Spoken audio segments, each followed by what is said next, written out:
We are closing out 2023 very soon, but now is the time to start thinking about staying healthy in the new year, especially when it comes to your kids and scheduling their well checks. Dr. Iris Castillo with Nationwide Children's today. Toledo is here with us this afternoon. Doctor, it's not just about getting your kids the doctor when they are sick. It's also important to get them out to prevent other illnesses and just get a progress, especially for young kids, because kids can change so radically from the times they go to the doctor.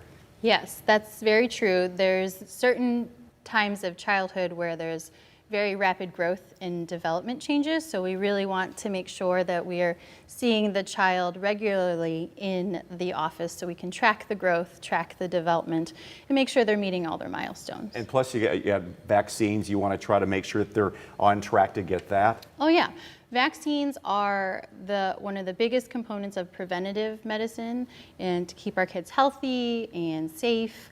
And we do recommend that kids get their routine vaccines as scheduled, as recommended by the CDC and AAP. I think it's important that you're telling us this today because I know that coming out of COVID, a lot of families got out of the habit. There are a lot of kids out there that kind of got off track with going to the doctor on a regular basis because of different circumstances, whatever that was. Where do we stand with that? What are you seeing? So definitely it is very important to get back into the well check routine, and a lot of the offices, especially in the area, are working really hard to make sure that even during flu or RSV season that everyone is as safe and protected from other germs. So it's very important to get back on that schedule and that routine to kind of make sure your child is healthy and happy. Kids, when they're very young, grow at such a rapid rate. Is it important to keep track of their growth and development as they're younger? I imagine when they're teens, things slow down somewhat. Yeah, the first 2 years of life, the child is usually in the office very often. Like the first 6 months, it's every 2 months. After that, it's every 3 months or 6 months. But once they get to school age, around 3 or 4, then it kind of decreases to about every year. And certainly in teenage years, they get their sports physicals and all that good stuff yearly as well. So. Walk me through a normal well visit in your office. Adult problems, blood pressure, things like that. But when you're a child, what are some things that you talk to the kid about, talk to the parents about, and tests you might be doing? Well, every office is different, but typically from the moment you walk into the office, everything is very kid-friendly. So you're going to see a lot of kid-friendly things like cartoons and songs and things like that, stickers and books and toys to help distract, to help them feel more comfortable. Yeah. But usually starts with getting measurements and vitals like height and weight.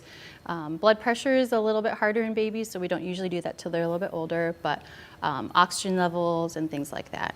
And then usually, depending on the office setup, there's questionnaires, sometimes a lot of paperwork, but there's questionnaires that we can kind of help get information on how your child is growing and eating and all the milestones that they're performing at home. So it's good to have that piece of that information from the parents or the guardians in that paperwork format. How many well checks, what kind of schedule should you go with well checks? How often should you have? Younger, you were saying more often, but as they get older, how do we go? So under 6 months, it's every 2 months, and then between 6 months to a year and a half, it's about every 3 months, and then after that, every 6 months till they're 3, then after that, every year. So. RSV has been in the news a lot lately. Is that an annual thing? Is it worse this year? Was it worse last year? What are your observations about, I guess, first of all, tell us exactly what this is. So RSV is a respiratory syncytial virus, and that is a common cold virus, but in young babies, in older individuals, it can cause a lot of lower respiratory infections like bronchiolitis in babies and cause a lot of respiratory distress. So it's been around for a while. The seasonality has kind of changed with COVID. Previous years, it's usually October to April-ish. But with COVID, it kind of was in the summer and then early. So now it's kind of back to its usual season, but it has been around for quite some time. It's funny, during COVID, we developed some good habits, washing your hands frequently and turning away when you cough. If you're not feeling well, don't go to work or don't go to school. And I just sense that we're getting off that well-intentioned track. We're just kind of getting back into our old habits. What are you seeing? I think there's probably some truth to that, but it's always good to practice good hand hygiene and teaching your kids to cover their mouth when they cough, and certainly if they're fevering or not feeling well, then they should stay home from school. Well, doctor, thank you so much for coming in today, and I know that we keep thinking about kids need to go to the doctor when they're sick, but well visit is very important because that's a way to prevent other illnesses down the road. Thank you so much for coming in. Appreciate it. You're welcome. We continue.